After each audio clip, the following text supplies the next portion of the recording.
안녕하세요. 경제적, 육체적 어려움으로 힘든 분들에게 정확한 정보를 제공하여 희망적인 결과를 만들어드리는 산재 가이드입니다.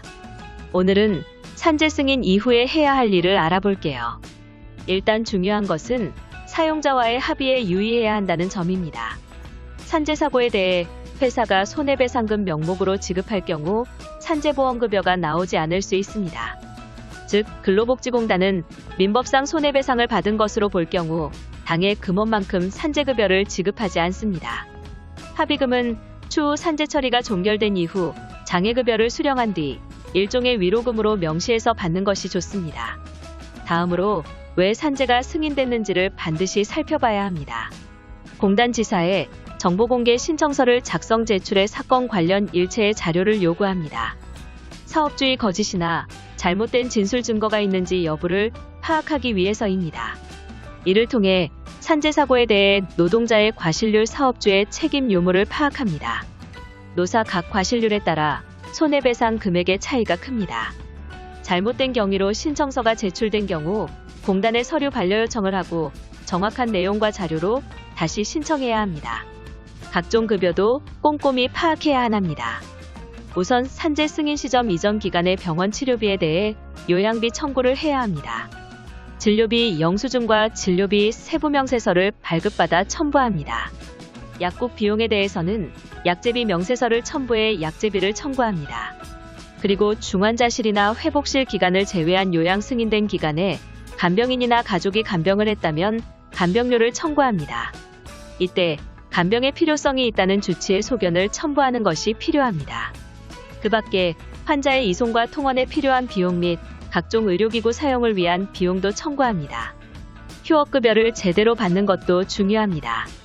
요양 승인 기간에 대한 보상금으로 평균 임금의 70%를 받을 수 있습니다. 재해자 또는 회사가 제출한 월급명세서 임금대장을 기초로 산정되는데 평균 임금이 제대로 산정됐는지 여부를 확인해야 합니다.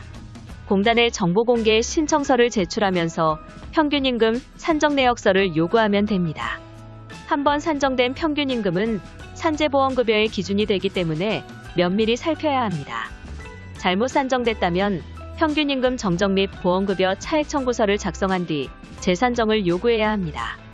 또한 요양치료를 연기하기 위해 내원하는 병원에서 진료계획서를 공단에 제출해야 합니다. 이때 의사들이 일반적 기준에서 취업치료 가능 또는 부분 취업치료 가능으로 기재하는 경우가 많습니다. 이를 근거로 공단에서 휴업급여를 지급하지 않을 수 있습니다. 따라서 재해자는 자신의 상태와 직업적 조건을 잘 알려주고 취업치료가 될 수 없다는 점을 진료계획서에 기재해달라고 요구해야 합니다. 그리고 노동자들이 산재를 신청하고 나서 승인되기까지 오래 걸리는 경우가 많습니다. 승인 전 기간 내 병원 치료 내역이 없는 경우 등에 있어 휴업급여가 지급되지 않습니다. 이를 유의해서 병원 치료를 꾸준히 받을 필요가 있습니다. 산재 신청 이후 노사 간 임금 협상 및 회사의 임금 인상 조치 등으로 임금이 오른 경우에는 평균 임금을 다시 산정해야 합니다. 공단이 직권으로 재산정하지 않으면 재해자가 직접 평균 임금 정정 신청을 하면 됩니다. 임금 협상, 합의서 등 임금 인상 자료를 첨부해서 제출합니다. 휴업급여를 대신해서 보다 많은 상병보상연금을 지급받을 수도 있습니다. 즉, 산재사고로 인해 2년이 지난 시점에도 중증의 치료를 받고 있는 경우, 다시 말해 폐질 등급이 1급부터 3급으로 진단되는 경우입니다. 그리고 재해자가 사망 시, 사망 전 발생한 요양급여, 휴업급여 등 각종 미지급 보험급여에 대해서는 유족이 청구 수령할 수 있습니다. 뿐만 아니라 사망의 원인이 산재 승인 사고나 질병으로 인한 경우 당연히 유족급여 및 장의비를 별도로 청구해야 합니다. 유족급여는 대부분 매월 연금으로 수령하는 것이 유리하다는 점에 유의해야 합니다. 요양치료가 종결된 이후 장애급여 신청을 하는 것도 빼놓지 말아야 합니다. 주치의는 자신의 환자가 장애가 남았다는 사실을 인정하는 것에 소극적입니다. 또한 산재장애 등급을 제대로 알지 못하는 경우가 많다는 점도 유념해야 합니다. 요양치료가 종결된 뒤 간병치료가 필요하다면 간병급여를 청구해야 합니다. 회사가 단체상해보험에 들었다면 산재보상과 별도로 수령할 수 있습니다.